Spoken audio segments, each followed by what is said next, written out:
Baik, mari kita siapkan hati untuk belajar. Tema kita hari ini, terserah saudara mau pakai kalimat apa. Hidup yang dikuasai Roh Kudus. Hidup yang dipimpin oleh Roh Kudus. Hidup yang disetir oleh Roh Kudus. Hidup yang dikendalikan oleh Roh Kudus. Kata yang paling tajam, hidup yang diperbudak oleh Roh Kudus. Pertanyaannya, mengapa kita harus hidup dipimpin, diatur, dikendalikan, disetir, diperbudak oleh Roh Kudus? Kenapa? Nah, pertanyaan ini jawabannya gampang. Karena yang namanya manusia ini doyan duit. Halo? Nah, setiap orang yang doyan duit, maaf, jangan tertuduh, jangan tersinggung. Setiap orang yang doyan duit, yang mata duitan, itu pasti doyan dengan dosa. Maaf. Kenapa, saudara? Karena dosa dengan uang, itu istilah dulu, waktu saya masih kecil, ada ukuran, waktu masih zaman Belanda dulu. Setali 3 uang. Nah itu uang dulu, uang tahun 50-an. 60-an sudah nggak dipakai. Setali 3 uang, itu artinya 1 talen zaman dulu itu 3 koin kecil. Artinya uang dengan dosa itu selalu menyatu. Selalu. Percaya nggak? Kalau dunia ini nggak ada duit, jangan takut. Loh, terus mau bagaimana? Nah, jangan tanya itu dulu. Zaman dulu nggak ada uang, sistem barter, saling tukar, ya. Oke, ini bicara zaman dulu. Tapi semua orang percaya duit itu adalah setan. Apalagi yang berbicara, yang memberitahu, yang mengatakan adalah Tuhan Yesus. Nah, karena manusia ini doyan dosa, suka dosa, maka itu kita harus memilih mau diatur, dikendalikan, dipimpin, dikuasai, ditaklukkan, diperbudak oleh siapa. Dengan cepat, ada 3 kekuasaan, bukan dalam dunia. Kalau dalam dunia cuma 2 kekuasaan, yaitu Tuhan dengan hantu atau setan. Tapi dalam hidup kita manusia ini ada 3 penguasa. Nah, kepada siapa kita menyerahkan hidup kita di antara 3 penguasa ini, maka manusia akan jadi seperti siapa yang menguasai dia. Nah, dari 3 kuasa ini ada 2 yang selalu bersama-sama. Dan yang satu nggak pernah mau gabung. Ya, nggak pernah mau gabung. Maka itu dalam hidup kita, saudara, perhatikan ini baik-baik. Siapa 3 penguasa itu? Yang pertama jelas Tuhan sendiri. Ya, nah Tuhan itu di dalam kuasa Roh Kudus. Yang kedua adalah setan, roh jahat, dosa. Yang ketiga penguasa itu adalah si aku, ego kita. Ngerti ya? Saya ulangi lagi. Kalau dalam dunia itu penguasanya cuma 1 di antara 2. Tuhan atau setan. Nah, itu saja. Tapi dalam hidup kita manusia itu ada 3. Tuhan, dosa, setan, dan ego. Aku. Terima kasih Ivan. Betul, Tuhan, iblis, dan kehendak diri sendiri. Betul. Nah, lihat ini. Yang 2 seringkali kerjasama. Setan dengan ego kita seringkali dan selalu kerjasama. Tapi Roh Kudus, Tuhan tidak pernah mau kerjasama dengan salah satu di antara 2 ini atau dua-duanya. Tidak. Oke, saya berikan ilustrasi dulu. Beri contoh dulu. Saudara, tahun 72 waktu saya mulai terpanggil menjadi hamba Tuhan, saya ada di sebuah kelompok yang sangat unik, bukan aneh. Kelompok ini dulu di Lawang Bible Training Center. Ya. Tahun 72 saya gabung dengan mereka. Nah, kelompok ini begitu hidup mengandalkan Roh Kudus. Mereka itu mau pergi kemana saja, menunggu apa yang Roh Kudus mau kerjakan. Bahkan ya saudara, saya ngalami sendiri tahun-tahun itu. Ini orang-orang dalam tanda kutip orang gila.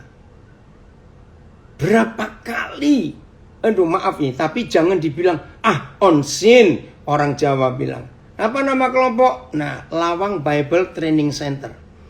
Pemimpinnya seorang dari Amerika, namanya Edwin Stube. Saya ngalami berkali-kali, ya. Begitu pula tim yang pergi. Dengar jelas Roh Kudus bilang, kamu berangkat. Nggak ada uang. Ke terminal, ya. Waktu itu belum beriman pesawat karena masih sulit tahun 70-an. Gampangnya naik bis atau naik kereta api atau kapal laut. Berangkat. Saudara, itu fakta. Nggak ada uang. Pokoknya berangkat. Karena Roh Kudus suruh. Wih, luar biasa. Ada. Tiba-tiba Tuhan kirim seseorang. Serius, saya ngalami itu tahun-tahun 70-an itu. Kelompok ini belajar hidup bergantung pada Roh Kudus. Untuk berkat makanan, untuk keperluan sehari-hari. Mengandalkan Tuhan betul-betul. Ada saja berkat Tuhan yang datang. Maka itu sampai hari ini banyak orang yang bertanya kepada saya, kenapa Koden itu bisa begitu percaya hidup mengandalkan Tuhan? Habis sudah ngalami sejak tahun 72. Termasuk kalau mau khotbah, kelompok ini unik, ya, bukan antik. Kalau ada yang mau khotbah pakai catatan, ya, ini rahasia yang saya alami tahun 70-an awal itu. Kalau ada hamba Tuhan yang khotbah pakai catatan, ya namanya LBTC. Ada yang komen di Facebook. Langsung dibully istilah sekarang. Diejek habis-habisan. Kamu mengandalkan otak. Kamu nggak hidup dalam roh. Waduh saudara, itu luar biasa. Maka itu sampai hari ini saya juga jadi terbiasa kalau mau mengajar. Saya cuma menggantungkan diri Roh Kudus. Saya harus ngomong apa, sharing apa. Betul-betul luar biasa. Nah, apalagi tahun 82. Ya, tahun 82. Bulan Februari, Maret.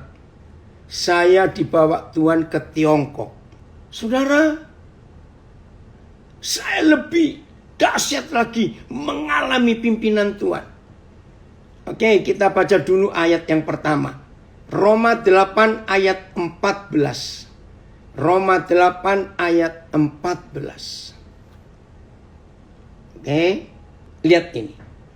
Semua orang yang dipimpin Roh Tuhan adalah anak-anak Tuhan.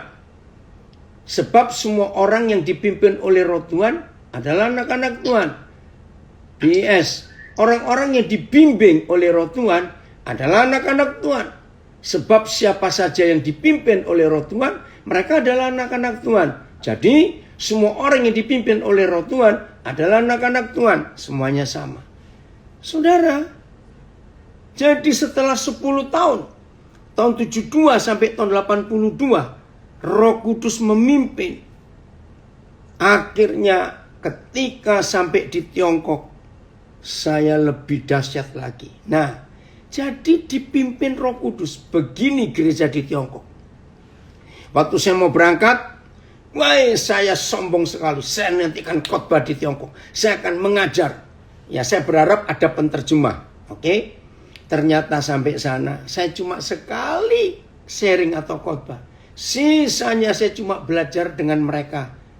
Dan hampir tiap saat kalau saya kebaktian bersekutu dengan mereka, ini nangis gak bisa berhenti. Kenapa? Bayangkan, mereka kalau kumpul, itu gak pernah tahu jam berapa di mana. Coba saudara pikir. Ya, ini pengalaman saya pertama. Ya, waktu itu ada di Guangzhou, di Kanton. Ya. Ada penterjemah saya dari Bandung. Oke, terus bilang begini, nanti kita ada kebaktian. Ya wajar toh, saya tanya, di mana? Oh, belum tahu. Hah? Belum tahu. Terus saya tanya kedua, jam berapa? Juga belum tahu. Hah? Di mana belum tahu? Jam berapa belum tahu? Nah, nggak mungkin saya maksa tanya. Saya ikut bodoh juga, wong yang tahu aja nggak tahu. Ya udah, sudah mulai sore ini, nggak ada berita. Apalagi tahun 82, jangan lagi Tiongkok, Indonesia aja nggak ada telepon, ya, cuma telepon rumah dan tidak semua orang punya. Menjelang gelap, saudara, tapi masih ada terang. Ayo kita berangkat, kita berangkat. Loh, tadi ditanya nggak tahu, di mana, jam berapa, sekarang berangkat. Ya sudah, saya ngikut saja. Saudara, saya masih ingat di sebuah taman ada bangku panjang. Ada orang yang bisa berkumpul di situ. Nah, dari rombongan saya itu kira-kira 7-8 orang. Sampai situ ada yang kumpul. Terus mereka saling ngomong. Nah, saya nggak ngerti, saya juga nggak mau tanya. Mereka kalau kumpul di Tiongkok waktu itu, saudara, tidak boleh lebih dari 30 menit. Dan tidak boleh lebih dari 20 orang. Tidak boleh. Langsung ditangkap. Kamu rapat melawan pemerintah. Wih, sadis komunis itu. Udah, mereka ngomong, mereka doa, semuanya. Saya cuma diam. Tapi saya merasakan, wih, hadirat Tuhan luar biasa. Mereka itu kalau kebaktian betul-betul menggenapi semua surat-surat Paulus. Apabila kamu bertemu, hendaklah kamu saling mempersembahkan ini, mempersembahkan itu, saling mendoakan, saling menghibur, saling menguatkan, saling menyembuhkan. Pokoknya surat-surat Paulus itu yang mereka pakai. Nggak sampai 30 menit bubar. Nah, waktu jalan pulang saya ini tanya. Namanya Yao Sesui, penterjemah saya itu. Tunggu. Tadi siang, tadi pagi, tadi siang, tadi sore. Kan saya ini tanya. Di mana kebaktiannya dan jam berapa? Saya manggil dia kok Sesui bilang nggak tahu. Lah kok kenapa tiba-tiba bisa kumpul di sini? Nah, dia bilang memang saya ini baru tahu sore tadi waktu mau berangkat. Saya mikir lagi. Sebentar, tadi sore mau berangkat. Saya ingat jelas, nggak ada yang datang. Ya cuma kami yang di rumah itu, kira-kira 4 orang. Lah terus kok Sesui kok bisa tahu? Suruh berangkat. Oh iya. Dia bilang, manggil nama saya. Ya kalau saya dalam bahasa Mandarin, Daniel itu Tan Ili. Ya. Terus dia cerita. Iya, sore tadi tiba-tiba saya dengar Roh Kudus. Hah? Bicara kepada saya, kumpul di taman A, cari bangku yang warna ini. Oh iya? Nah, itu pertama kali saya. Hah? Wih, hebat sekali nih. Terus saya tanya lagi. Nah, tadi itu kan kalian gak saling kenal. Enggak. Logika saya jalan begini. Tunggu. Kalau kalian gak saling kenal, apa gak takut kalau ada penyusup atau pengkhianat atau mata-mata? Wajar nggak saya tanya begitu, saudara? Saudara, jawaban ini yang buat saya bertobat sampai hari ini. Oh iya. Saya bilang, oh iya apa?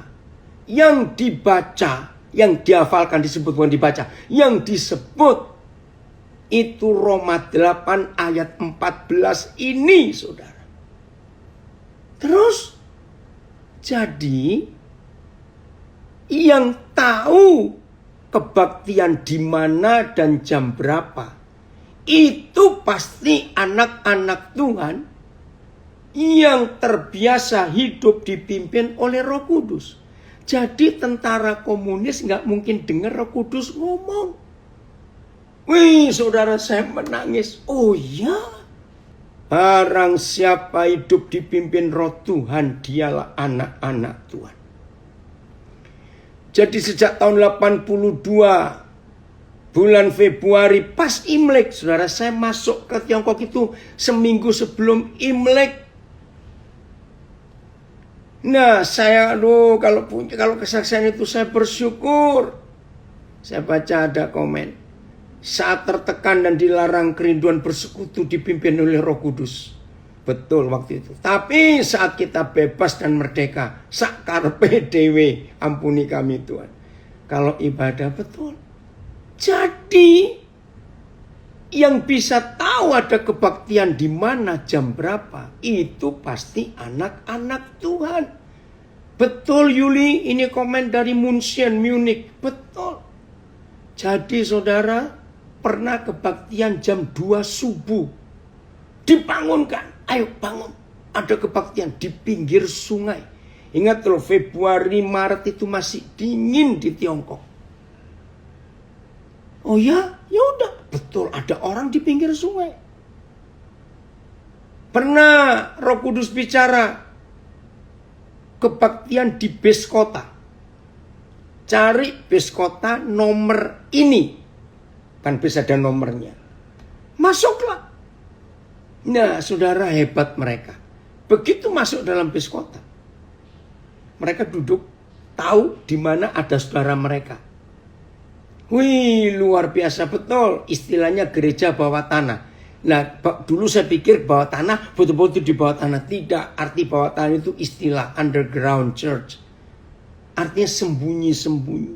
Di bis kota itu duduk, ya, 4 deret begitu sambil ngomong. Enggak, itu nggak bisa mendoakan, tutup mata. Ya mereka pegang pundak, ngomong cerita, udah turun. Pernah satu kali kebaktian di kuburan. Kan kuburan ada nomornya.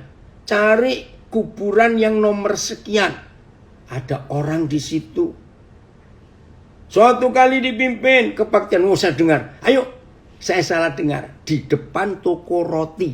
Jadi bukan di toko rotinya. Ya udah, saya ikut. Nggak masuk. Ternyata cuma di luar. Ketemu berapa orang. Saling. Udah, terus bubar. Jadi mereka nggak pernah tahu jam berapa dan di mana. Maka itu tentara komunis nggak akan bisa nemukan mereka. Ini luar biasa, saudara. Kebaktian seperti itu. Maka itu, ayo kita sungguh-sungguh. Setema, terima kasih. Papa nanti telepon kamu ya. Tadi Papa telepon kamu nggak jawab. Oke. Lanjut, saya beri contoh kesaksian lain. Tahun 81 pertama kali saya ke Jerman. Waktu itu masih Jerman Barat dan Jerman Timur. Nah, oleh Pak Adi Sutanto, ya, dari kota Hamburg yang menuju ke timur ada kota kecil namanya Neumünster. Nah, di situ ada Dokter Timotius Susantia.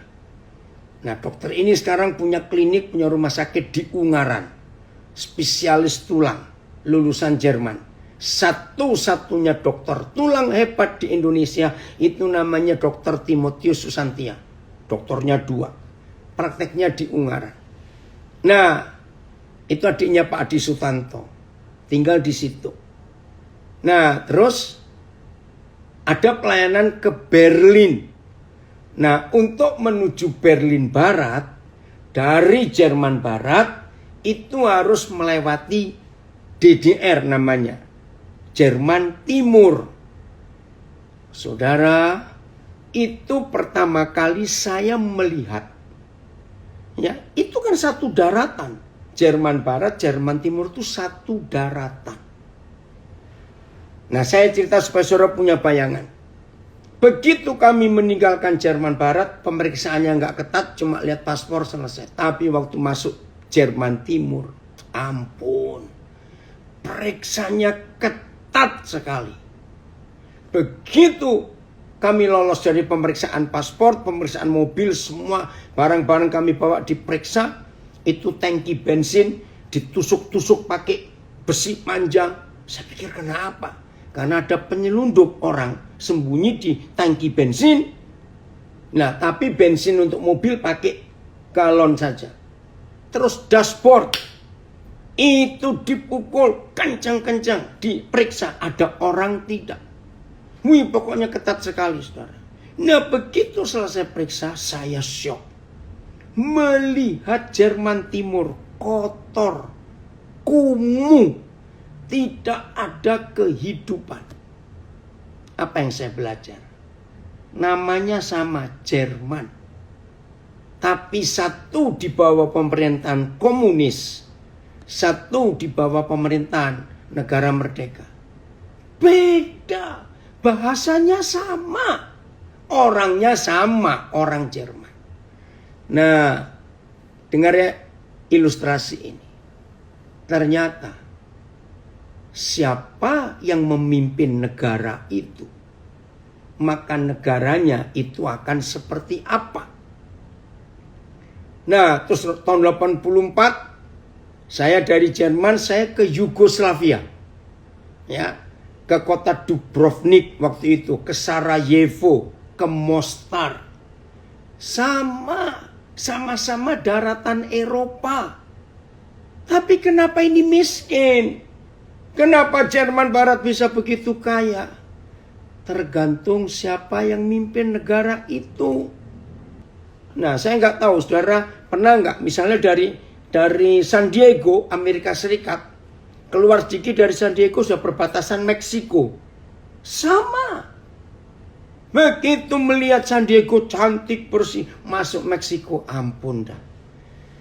Nah, saya harap dua contoh ini menyadarkan kita. Siapa yang memimpin kita dalam hidup ini? Kita ini diatur, dipimpin oleh siapa? Itu sangat menentukan hidup kita ini jadi siapa dan jadi apa. Tergantung kita menyerahkan hidup ini kepada kepemimpinan dan kepemilikan siapa. Perhatikan ini, saudara. Jadi ayo mulai hari ini kita betul-betul hidup di dalam kebenaran ini. Galatia 2 ayat 20. Ya, Galatia 2 ayat 20. Kita akan lihat siapa yang memimpin kita. Galatia 2 ayat 20. Siapa yang hidup di dalam kita? Itu akan membuat kita ini jadi apa? Namun aku hidup. Jelas kita hidup hari ini. Tetapi bukan lagi aku sendiri yang hidup. Aneh bukan? Aku hidup. Tapi bukan aku sendiri yang hidup. Lalu siapa? Nah, ini loh. Mari dengan jujur masing-masing kita menanyakan ke diri kita. Aku hidup. Tapi siapa yang hidup di dalam aku? Ada komen di Facebook. Dipimpin Roh Kudus pasti jadi indah dan luar biasa. Amin. Tapi dipimpin si kunyuk, namanya aja kunyuk, pasti hancur berantakan. Setuju? Ini di Facebook. Saya ulangi ya. Namun aku hidup. Tetapi bukan lagi aku sendiri yang hidup. Melainkan Kristus yang hidup di dalam aku. Nah, ini perlu ditanyakan. Saudara hidup, saya hidup. Pertanyaannya, siapa yang hidup di dalam kita. Cek kembali, cek. Belum selesai. Oh, ini Mike menuliskan dalam terjemahan versi membaca dengan mudah. Sebenarnya bukan lagi aku yang hidup sekarang ini, tetapi Kristus yang hidup di dalam aku. Nah, saya lihat terjemahan AYT. Aku sudah disalibkan dengan Kristus. Bukan lagi aku yang hidup, melainkan Kristus yang hidup di dalam aku. Oke, BIS. Sekarang, bukan lagi saya yang hidup, tetapi Kristus yang hidup di dalam diri saya. MLT. Aku telah disalibkan bersama Kristus. Aku hidup. Tetapi bukan lagi aku, melainkan Kristus di dalam aku. Terjemahan yang lain. Aku telah disalibkan. Ya. Bersama-sama dengan Al-Masih. Sekalipun aku masih hidup. Bukan aku lagi yang hidup, melainkan Al-Masih yang hidup di dalam aku. Puji Tuhan, Hendra baru memberi komen di Zoom. Hidup ini untuk menghidupkan manusia lain atau orang lain. Oh, luar biasa. Nah, ini ada saudara kita ya dari LA nulis, namanya Utomo Lukman. Terima kasih. Sampai sekarang Tijuana masih kumuh, beda dengan San Diego. Benar, Koden. Pemimpin menentukan keadaan suatu bangsa, apalagi yang punya visi Tuhan. Terima kasih. Nah, ini yang dari LA memberitahu itu. Hebat sekali. Nah, ada pertanyaan. Istri saya mendengar suara Tuhan, tapi dia masih kurang yakin Tuhan berbicara kepadanya. Dia berpikir mungkin perasaannya saja. Papa dulu juga pertama kali dipimpin Roh Kudus bisa salah, pernah salah. Tapi nggak usah takut, masih belajar kok. Ya, belajarlah untuk taat, nggak usah ragu-ragu. Oke ya, terima kasih Utomo untuk memberikan kesaksian. Ya, perbatasan Amerika Serikat, ya San Diego keluar, itu kota pertama Tijuana. Weh, beda sekali. Nah, maka itu saudara, siapa yang memimpin kita itu menentukan. Galatia 2 ayat 20. Ya, Galatia 2 ayat 20. Nah, kalau Kristus Tuhan yang hidup di dalam kita, maka ada kalimat ini. Dan hidupku yang kuhidupi sekarang di dalam daging adalah hidup oleh iman dalam Anak Tuhan yang telah mengasihi aku dan menyerahkan dirinya untuk aku. Oh, terima kasih Bapak untuk hidup yang luar biasa ini. Nah, sekarang kita lihat. Saya baca lagi ya. 2:20 Galatia ini. Namun aku hidup, tapi bukan lagi aku sendiri yang hidup, melainkan. Nah, maaf, saya beri contoh. Bisa nggak orang hidup yang hidup di dalamnya adalah kebencian dan sakit hati? Maaf, saya tanya. Bisa tidak ada orang yang hidup, tapi yang hidup bukan dirinya, juga bukan Tuhan, tapi kebencian dan sakit hati? Jawabannya ada. Yaitu orang yang tidak mau mengampuni. Dendamnya tetap diingat-ingat terus. Nah saudara, mari kita tanya, siapa yang hidup di dalam kita sekarang? Maaf. Namun aku hidup, tapi bukan lagi aku yang hidup. Maaf. Apakah percabulan bisa hidup di dalam hidup kita? Betul, Frank. Revolusi mental dan karakter, betul.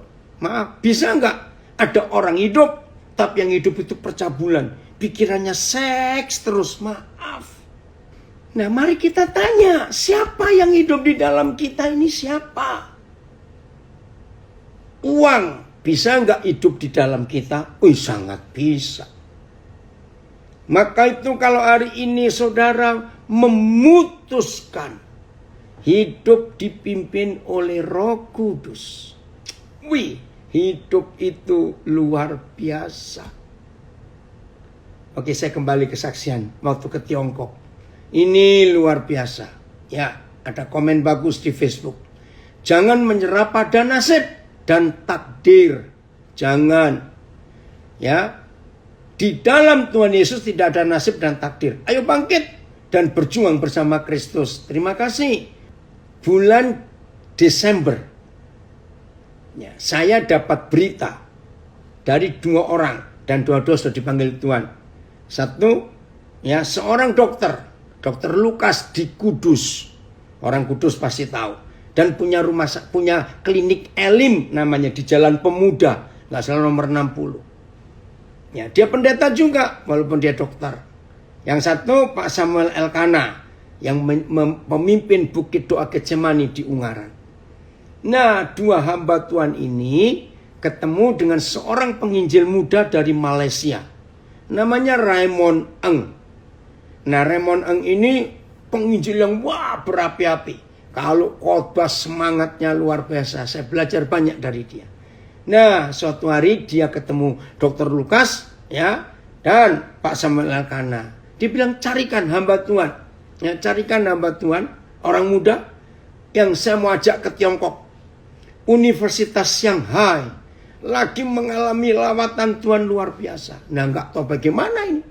Dr. Lukas dan Pak Samuel ini nyebut nama yang sama, yaitu saya. Maka saya diberi kabar. Waktu itu nggak ada handphone, tahun 81 Desember kok saudara. Nah, terus titip sampai ke saya beritanya. Oh ya? Waduh, mau dong saya ke Tiongkok. Kenapa tidak? Apalagi ada yang ngajak. Itu Raymond Eng ini. Dia bisa bahasa Mandarin, dia bisa bahasa Inggris. Jadi biar dia jadi penterjemah saya. Waktu saya umumkan di gereja yang saya pimpin, GBI Sulung Sekolahan, saudara. Nggak tahu bagaimana gembala senior saya namanya Pak Pendeta Jan Iskandar. Itu omnya Pendeta Ruben Adi. Jadi Pak Jan ini adik kandungnya Pendeta Julius Ishak. Umumkan, mari saudara-saudara, kita kumpulkan uang supaya Daniel ini bisa pergi ke Tiongkok atas utusan gereja kita. Wah, saya senang saudara. Dapat banyak saudara. Ya saya bawa.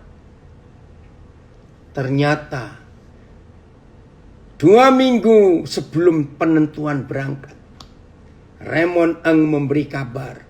Dia nggak boleh keluar, nggak boleh dapat visa ke Tiongkok. Waktu itu antara Malaysia dengan Tiongkok belum ada hubungan diplomatik kayak Indonesia. Begitu dengar itu saya itu senang. Terima kasih Tuhan gak jadi berangkat. Kenapa? Saya ini takut ke Tiongkok. Kan dulu tidak ada hubungan apa-apa. Itu dia. Nah, ada yang tanya, Selvi, untuk berjalan dengan Roh Kudus gak bisa didoakan. Itu keputusan diri kita.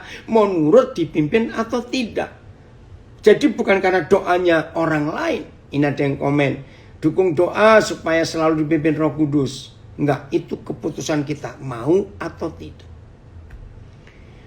Tapi saya itu mikir, kalau nggak jadi berangkat, ini uang sebanyak ini. Zaman itu saya lupa ya berapa banyak ya, tahun 81. Untuk apa? Dan saya harus mengembalikan kepada gereja, karena saya nggak jadi berangkat. Tiba-tiba Roh Kudus bicara kepada saya. Dengan ilustrasi yang sederhana sekali. Begini, Daniel. Kalau kamu melihat air mengalir, terus dibendung. Suara jelas, bukan di telinga, tapi ide saya, perasaan saya lagi merenung. Tuhan kok gak jadi berangkat, tapi saya bersyukur. Tapi hati saya kok gak enak. Tuhan mau bicara sesuatu. Saudara tahu Roh Kudus memberikan hikmat sederhana sekali. Daniel, kalau ada air mengalir, sungai lah sungai. Terus dibendung. Gimana airnya? Saya mikir sejenak. Tiba-tiba muncul pengertian.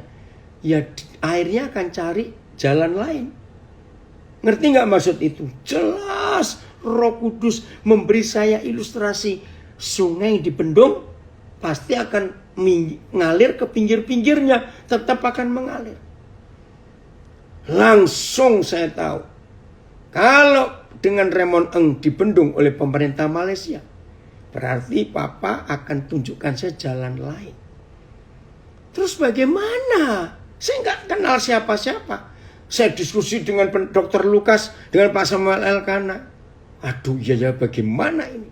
Nah, waktu itu sering datang dari Hong Kong sebuah pelayanan namanya Asian Outreach.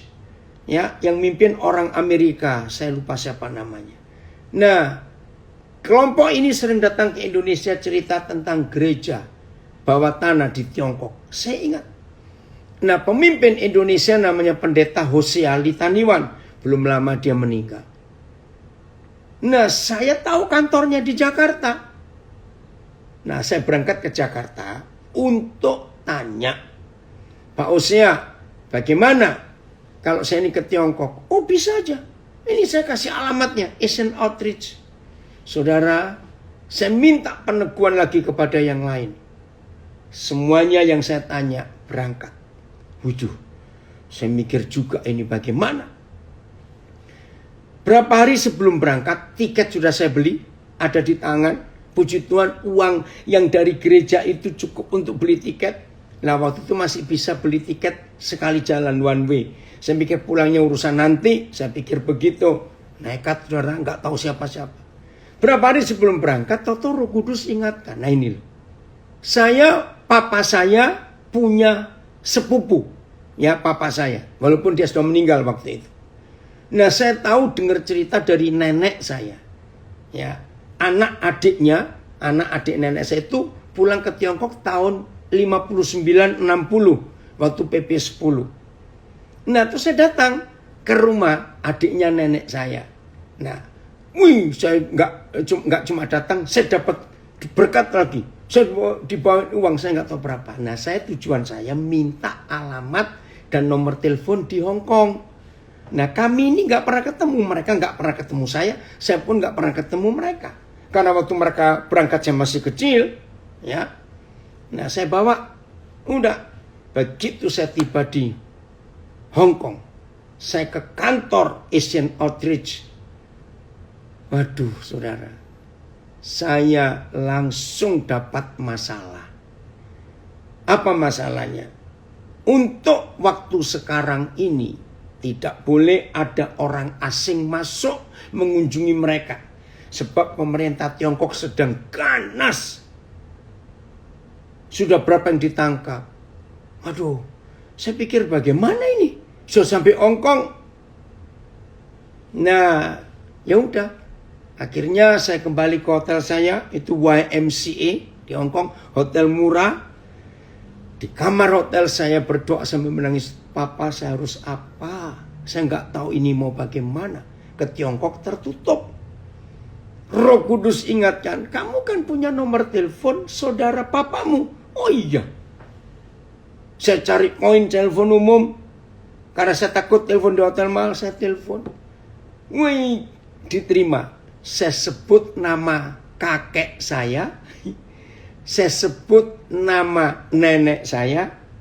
Nah, terus saya sebut nama mamanya. Ya, adiknya nenek saya itu. Loh, jadi kamu itu anaknya ini? Iya. Setelah saya sebut silsilah itu semuanya. Ya udah, ayo datang ke rumah. Aduh, di mana rumahnya? Dikasih, kamu tinggal di hotel mana? Oh ya, kamu keluar. Belok ke kanan. Tunggu di halte nomor sekian, cari bis nomor sekian. Terus dia ngitung. Pokoknya kamu hitung. Kalau sudah 14 kali stop kamu turun. Wih, panjang sekali. Ternyata itu dari Kowloon ke Hong Kong. Saya nggak ngerti itu pertama kali saya ke Hong Kong. Saudara, akhirnya dengan sepupu papa saya ini, saya bisa berangkat ke Tiongkok. Terus ketemu. Nah ini loh, kalau hidup dipimpin Roh Kudus itu luar biasa. Biarlah kesaksian ini membuat saudara tidak takut menyerahkan hidup kepada Roh Kudus. Ada satu hal yang harus dibuang dari hidup saudara yang mau dipimpin Roh Kudus. Dengar, ada satu hal, enggak dua, enggak tiga, satu hal saja. Kalau saudara ingin hidup dipimpin Roh Kudus, dengar kalimat ini. Jangan mencurigai Roh Kudus. Mungkin saudara aneh. Oh ya, Siuman. Ini saudara kita dari Surabaya. Selalu belajar terus setiap hari untuk berkata dan bertindak. Siap, laksanakan. Betul. Berapa hari lalu kan kita belajar soal sistem militer. Siap, laksanakan. Siap, laksanakan. Nah, tolong ya, saya ulangi. Saudara yang ingin hidup dipimpin Roh Kudus, ada satu hal yang penting. Jangan mencurigai Roh Kudus. Mungkin kedengaran kata ini aneh. Masa sih ada orang curiga pada Roh Kudus? Nah, yang belum yakin saya yakinkan. Justru anak Tuhan, murid Tuhan Yesus yang dipimpin oleh Roh Kudus, ingin dipimpin Roh Kudus, tapi masih mencurigai Roh Kudus. Apa itu curiganya pada Roh Kudus? Ini, kalau dipimpin ke arah yang salah bagaimana nanti? Nah itu, jadi masih mencurigai. Oke, saya berikan contoh yang betul ya, yang gampang. Ini pengalaman saya di Kalimantan Tengah. Tahun 78 yang lalu, 78, 79, udah lama. Di pedalaman, saudara. Listrik aja nggak ada. Apalagi TV, nggak ada. Nah, saya mengajar tentang siapa itu Tuhan. Yesus itu Tuhan. Mau nggak kamu dipimpin, diatur oleh Tuhan? Wah, anak-anak remaja pemuda. Saudara, waktunya tanya jawab. Ada seorang anak muda. Ini loh, mencurigai Roh Kudus itu di sini. Pak, saya mau Yesus menjadi Tuhan di hidup saya. Tapi cuma ada satu, Pak, yang saya sampai hari ini belum bisa menyerahkan kepada ketuhanan Yesus. Saya pikir ini anak rohani sekali cara bicara. Cara nyusun katanya bagus sekali. Apa itu? Dengar baik-baik. Dari yang iba, tahu kata iba, penuh belas kasihan, jadi jengkel. Saya mau, ini anak. Karena begini dia jawab. Yang mana kamu gak berani menyerahkan kepada Tuhan? Apa itu? Saya tanya.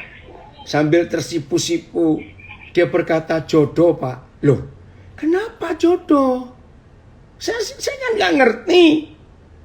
Begini jawabnya. Jadi iba belas kasihan, jadi jengkel. Kenapa?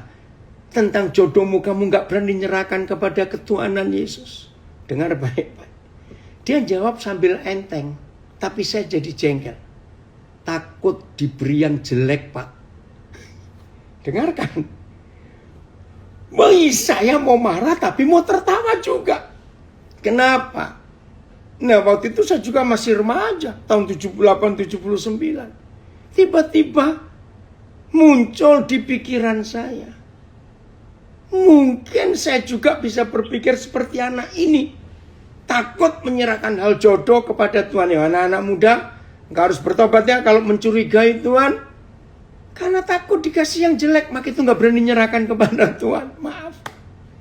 Nah, sekarang saudara perhatikan. Betul ya? Oh, itu ada yang ngaku. Iya. Jadi, jangan mencurigai Roh Kudus. Dia tidak pernah memimpin ke arah yang salah. Kalau sampai ada yang salah, berarti kita yang salah dengar. Nggak apa-apa. Belajar. Jangan takut. Nah, jadi kalau saudara mau hidup dipimpin Roh Kudus, jangan pernah mencurigai dia. Jangan. Wih, luar biasa. Kalau kita hidup dipimpin Roh Kudus, nggak akan salah pimpinannya itu. Indah sekali. Ya, ada yang tanya ya di IG saya. Shalom, Pak. Bagaimana kita membedakan itu dari Roh Kudus atau bukan? Gampang.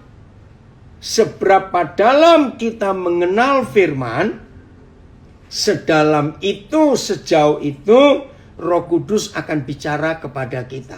Artinya begini, Roh Kudus tidak pernah memimpin keluar dari Alkitab. Tidak. Jadi kalau Roh Kudus itu berbicara kepada kita, pasti sesuai dengan Alkitab. Nah, maka itu, seberapa jauh saudara dikuasai Alkitab, firman Tuhan, sejauh itu Roh Kudus bicara kepada saudara. Nah, kalau saudara cuma dangkal-dangkal kenal firman, ya seperti itu. Roh Kudus mimpin ya dangkal-dangkal saja. Tapi biarlah tambah hari dalam hidup kita, kita makin dalam tenggelam di dalam Roh Kudus, maka hidup ini akan luar biasa. Jelas ya? Nah, jadi misalnya, saudara lagi sakit hati betul pada seseorang. Terus saudara berdoa, Tuhan tolong saya supaya saya bisa mengampuni orang itu. Tahu-tahu ada suara, racuni dia. Nah, itu pasti bukan Roh Kudus. Tuhan firman-Nya kan berkata, kasihilah musuhmu, doakan orang yang membenci kamu. Nah, itu dia. Nah, hal yang kedua itu ada di Lukas 11. Ya, ayat 10, 11. Ya, Lukas 11 ayat 10, 11, 12. Ya, dikatakan begini. Bapak mana di antara kamu yang jahat sekalipun, kalau anaknya minta roti, nggak mungkin dikasih kalajengking. Anaknya minta telur, nggak mungkin dikasih ular. Nggak mungkin. Nah, ada yang tanya, bagaimana kalau minta peneguhan? Nah, jangan. Ya, kenapa? Kalau saudara minta peneguhan, minta tanda, berarti saudara juga masih mencurigai Roh Kudus. Sudahlah. Ingat ini, ya baca dulu Lukas 11 ayat 10, 11 itu. Bapak mana di antara kamu yang jahat sekalipun nggak akan anaknya diberi setan. Nah, jadi begini maksudnya saudara, dengar. Kalau kita sedang berdoa, sedang bersekutu, sedang merenung dengan Tuhan, ya, terus kita mulai cinta firman Tuhan, saudara, tiba-tiba ada suara. Itu pasti papa kita, karena kita sedang dengan dia. Jelas ya? Nah, kecuali ini ilustrasi. Saudara sedang doa di kuburan, tiba-tiba ada suara, hai anakku. Nah, itu pasti bukan Tuhan. Nah, saudara sembahyang di kuburan kok. Pokoknya kalau saudara sedang bersekutu dengan papa, hidup sungguh-sungguh dengan dia, mengasihi dia, begitu papa hadir untuk saudara dan untuk saya, tidak mungkin papa bilang gini, aku mau coba Jeki ini, aku kasih setan satu untuk dia. Nggak mungkin. Karena kita lagi bersekutu dengan dia. Tanto, senang sekali papa kamu gabung. Ini anak saya dari Singkawang. Hebat kamu.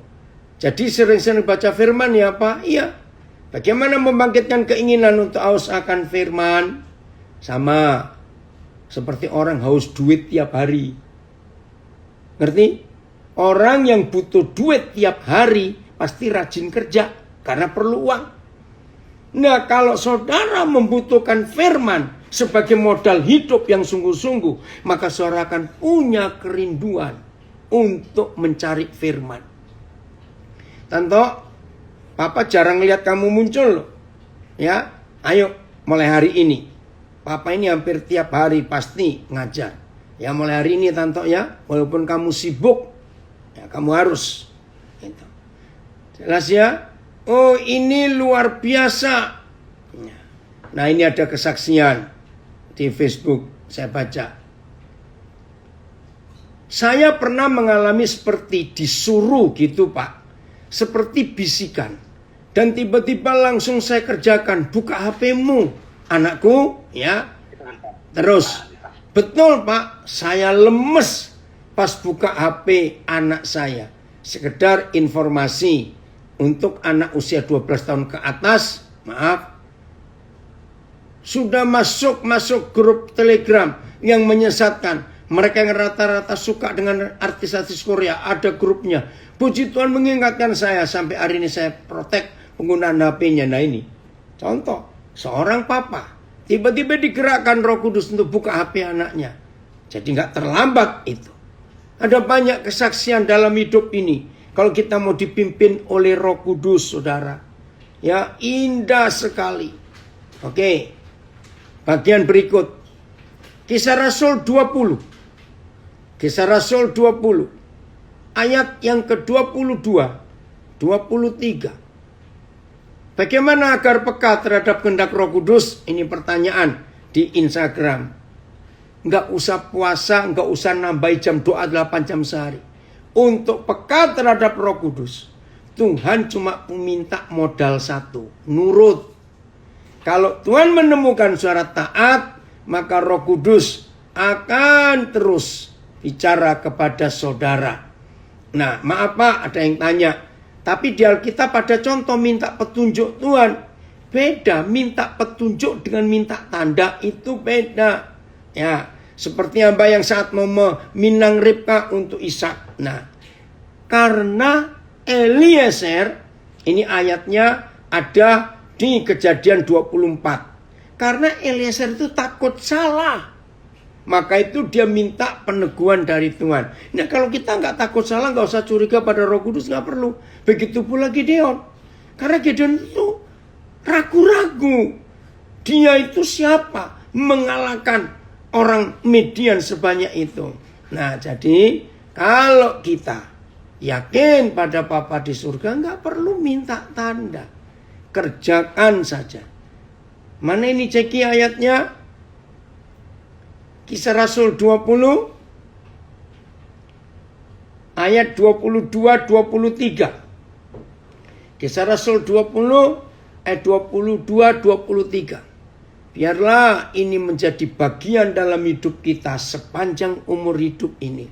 Kalau hidup dipimpin Roh Kudus itu, pasti kita adalah anak-anak Tuhan. Oke? Ya, udah kecil sekali Jack. Ini kamu bentar, kecil betul. Tetapi sekarang, lihat ini. Kisah Rasul 20 ayat 22. Tetapi sekarang, sebagai tawanan roh. Nah, ini luar biasa. Sebagai tawanan roh. Nah, maka itu kita sering-sering tanya, siapa yang menawan kita? Jelas ya? Ya, yang tanya, maaf ya, kalau lagi baca Alkitab, lagi berdoa, itu pasti Roh Kudus. Nggak usah ditanya lagi. Ya, oke, saya baca. Tetapi sekarang sebagai tawanan roh. Nah, ini yang perlu kita pertanyakan. Siapa yang menawan kita selama ini? Siapa? Sebagai tawanan roh. Ya, aku pergi ke Yerusalem. Jadi Roh Kudus itu nyetir Paulus, nggak maunya sendiri, ya. Dan aku tidak tahu apa yang akan terjadi atas diriku di situ, ya. Terus, dan aku tidak tahu apa yang akan terjadi atas diriku di situ, nggak tahu. Selain daripada yang dinyatakan Roh Kudus, saudara garis bawahi, selain daripada yang dinyatakan Roh Kudus. Oh ya, tadi saya lupa itu membaca terjemahan versi membaca dengan mudah. Maaf. Galatia 2:20 saya baca terjemahan versi membaca dengan mudah. Sebenarnya bukan lagi aku yang hidup sekarang ini, tetapi Kristus yang hidup di dalam aku. Aku masih hidup di dalam tubuhku, tetapi aku hidup oleh iman dalam anak Tuhan Yesus, dalam anak Tuhan Yesus yang mengasihi aku dan memberikan dirinya sendiri untuk menyelamatkanku. Oh, puji Tuhan. Terima kasih Tuhan. Ayat 23 ya. Selain daripada yang dinyatakan Roh Kudus dari kota ke kota kepadaku. Selain yang dinyatakan Roh Kudus dari kota ke kota. Ngerti ya maksudnya? Dari kota ke kota. Berarti itu hidup yang dipimpin, diatur, disetir, dikendalikan, diperbudak oleh Roh Kudus. Bukan maunya sendiri. Enak loh saudara. Kalau hidup itu dipimpin Roh Kudus, aduh bagaimana? Ada yang tanya lagi di IG. Kalau minta petunjuk kepada Roh Kudus tentang jodoh gimana? Nggak boleh. Itu bukan urusan Roh Kudus. Pokoknya jangan milih-milih. Itu saja. Tuhan memberikan yang terbaik. tapi mata tidak boleh ikut-ikut milih. Ya, percayalah, hidup yang dipimpin Roh Kudus semuanya akan diatur oleh Roh Kudus. Ya, itu dia. Oke ya, yang tanya ini biar saudara mengerti. Tuhan sudah menyediakan, asal jangan milih. Nah maaf, kenapa ada orang yang menunggu Roh Kudus bicara tentang jodohnya? Kok nggak datang-datang? Maaf, karena orang itu sudah milih-milih, sudah punya kriteria. Aku mau jodoh yang begini, aku mau yang begitu. Nah, selama itu, maka tidak mungkin Tuhan akan bicara. Karena orang itu sudah punya kriteria, sudah punya pilihan. Nah, maka itu seperti Paulus ini. Kisah Rasul 20 ayat 22-23. Dia nggak bisa ngatur hidupnya sendiri. Selain, ya, semuanya belajar. Ayat 23 Kisah Rasul 20. Selain daripada yang dinyatakan oleh Roh Kudus kepadaku. Nah, ada nggak sikap hidup seperti ini di dalam hidup kita yang dinyatakan oleh Roh Kudus? Bahwa dari kota ke kota, ya, perhatikan baik-baik, dari kota ke kota, penjara dan sengsara menunggu aku. Kok nggak enak sekali? Tapi itu yang Paulus taati, walaupun nggak enak. Maka itu penting sekali kita hidup di dalam kebenaran ini. Ayat terakhir.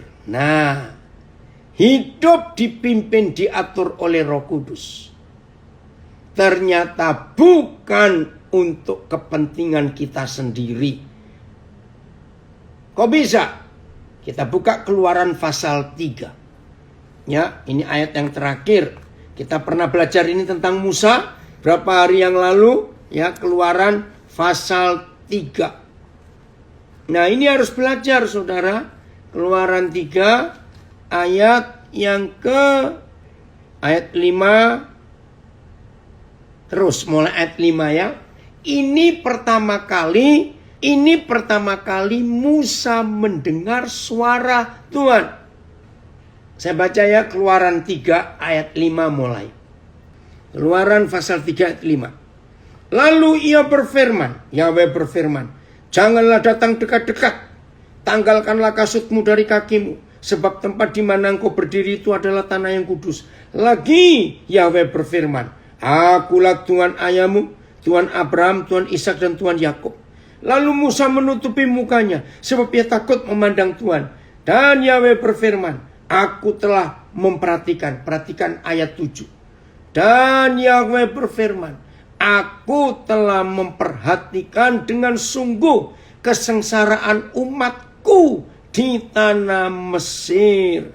Dan aku telah mendengar seruan mereka yang disebabkan oleh pengerah-pengerah atau pekerja yang menyiksa mereka. Ya, aku mengetahui penderitaan mereka. Sebab itu aku telah turun untuk melepaskan mereka dari tangan orang Mesir dan menuntun mereka keluar dari negeri itu ke suatu negeri yang baik dan luas, dan seterusnya dan seterusnya. Saudara, luar biasa. Nah, dengar ya, catat supaya semua pertanyaan stop. Bagaimana mendengar suara Tuhan? Nah, belajar dari sini. Mendengar suara Tuhan, hidup dipimpin Roh Kudus. Jangan hanya mikir kepentingan diri sendiri. Tuhan, aku ini lagi sulit kerjaan loh Tuhan. Bagaimana aku dapat kerjaan? Tolong berkati aku. Salah. Tuhan, jodohku ini siapa Tuhan? Kok nggak datang-datang? Salah. Maaf. Tuhan, aku ini mau pindah rumah loh Tuhan. Cari kontrakan rumah yang bagus murah itu di mana ya Tuhan? Salah.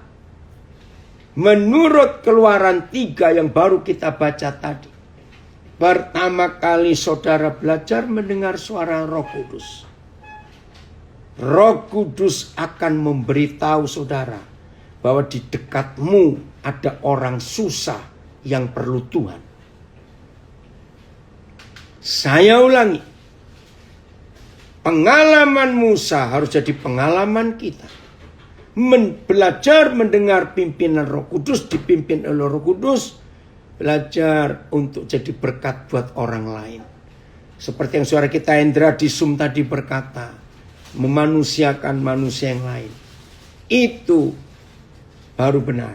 Maka kalau awal-awal saudara belajar seperti itu, maka saudara nggak akan minta dipimpin Roh Kudus hanya untuk kepentinganmu sendiri, kepentingan bisnismu, kepentingan belajar mendengar seruan, rintian, jeritan orang lain. Maka itu saudara, sampai hari ini hampir 49 tahun saya dipimpin Roh Kudus selalu tentang orang lain. Dan akhirnya saya pun keberkatan.